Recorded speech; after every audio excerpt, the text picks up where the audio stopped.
Oh, I've got the day off, so I'm doing a bit more work on the tailgate. I've put a couple more holes in it and pulled it out. It's looking so much straighter now. When you look down the panel.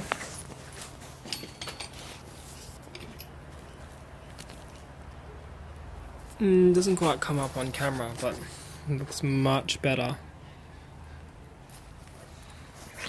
So I've just been going around and sanding out this area and any of the rust or damage so I can get some primer and some body filler on there.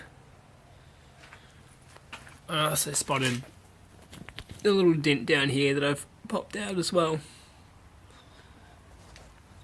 So there's a few spots to fill. There's a low spot here and here, and then obviously where the main damage was, and then just down this area.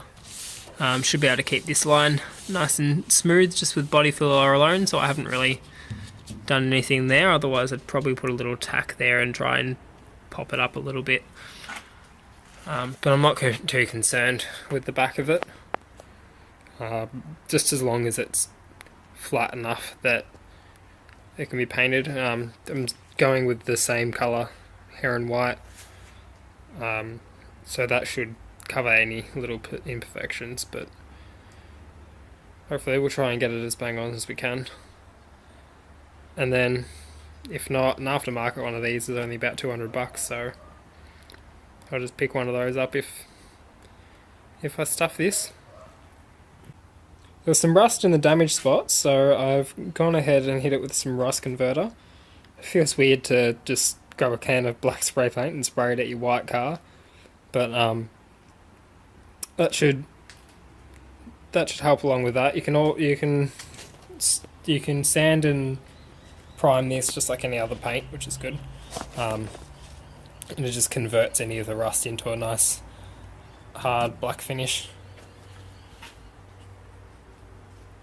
So yeah, wait for those to set off, and then I'm going to put a little bit of primer down, just to give me a sort of a guide and a working area, and then something for the body filler to adhere to, and then I'm going to go ahead and fill this section. Yeah, at least fill this section today. And then if I can be bothered to do the rest, I will. Alright, I put down the first layer of body filler, and then I've sanded back the high spots and gone over it again. So now you can see, if you look down the panel, we're finally getting somewhere.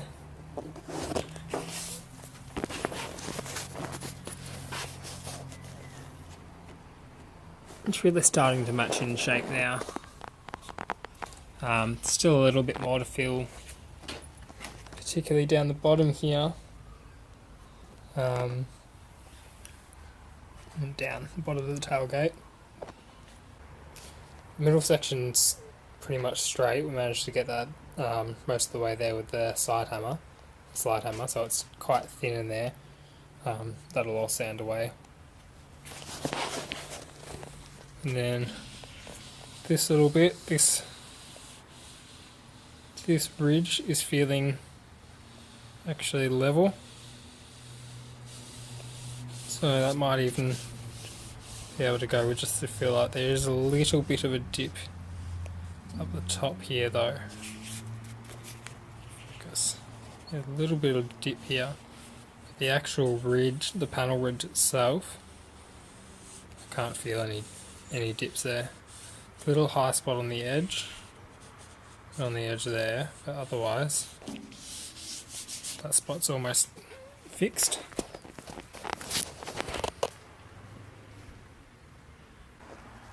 Might do a little bit of sanding on it after it cures off, but it's getting late in the arvo now. So if not, I think that's a fair effort for the day. Digging through the crap in the garage, and I found a nice looking power steering reservoir. It's originally, I think, for R31 Skyline or a VL, or it's just a random one. It doesn't have any mounting brackets or anything, so that lends to it being a universal item, as they call them.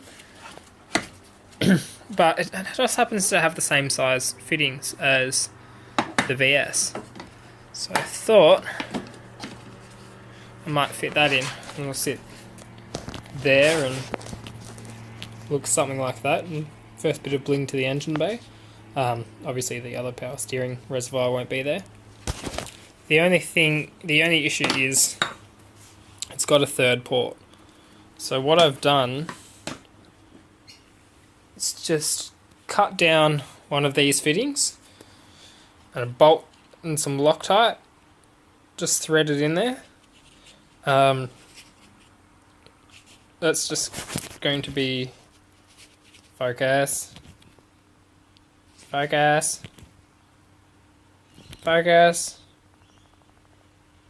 just have to yell at it. Yeah, that's not going to be permanent. I'm not putting all this effort in and then leaving some dodgy fitting like this. I just wanted to test if this power steering reservoir would work. So that will block it off for now, and then I can just go get a bung the right size, or just weld over that.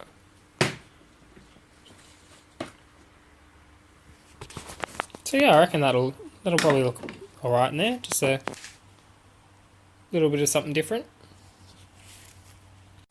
Well, I said I might come back and do a bit of sanding, but I did. I also ended up putting on an extra couple of layers of body filler. So I've gone and filled these two low spots. Put another section over that because there's still a bit of a dip here. As I said before, this line's fine. Oh crap, it's wet still, shouldn't touch that. This line is fine, it's feeling good. Just put on a little light coat just to help it along, make sure I've got it all filled. The top here still need a little bit of work, but the front face and the actual body line itself is fine. A little bit of filling down here. This section's basically level now. You can see from the top there's only a little, yeah, you can't even really tell because of this excess body filler up the top here, but there's only a little bit of a dip left there. And I just put a little dab here just to start that hole filling.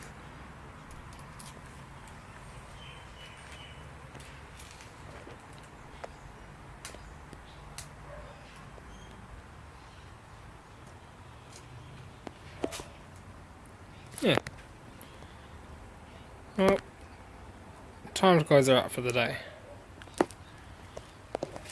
I'll give you a shot from the side first. You can't really tell unless you come to both sides. It really doesn't show on camera well. It shows much better in person, but now you don't see the waves in the panel down the side. Well, I said I'd finish up, and I sort of did. I've come inside and then test fitted the power steering reservoir instead. So it fits, the lines fit up. So at the moment I'm just taking off the factory bracket, which is just a 10mm under here and a 10mm over here.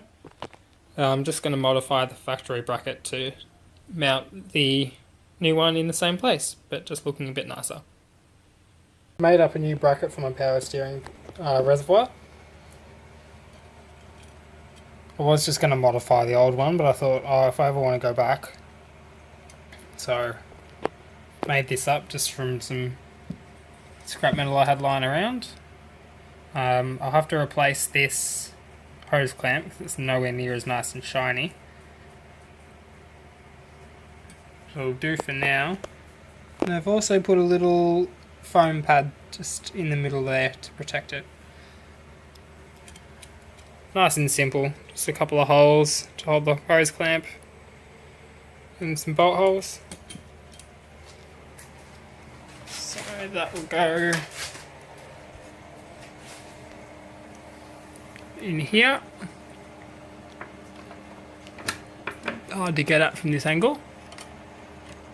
It'll sit in there. And I've got lots of adjustability up and down for the spacing of the reservoir. Well, that looks much better already, doesn't it?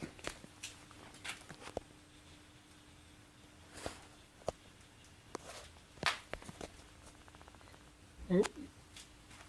Stupid phone. If you look from the other side, there's the bracket at the back there that just bolts onto the radiator support. The same, using the same holes as the factory bracket, which is here.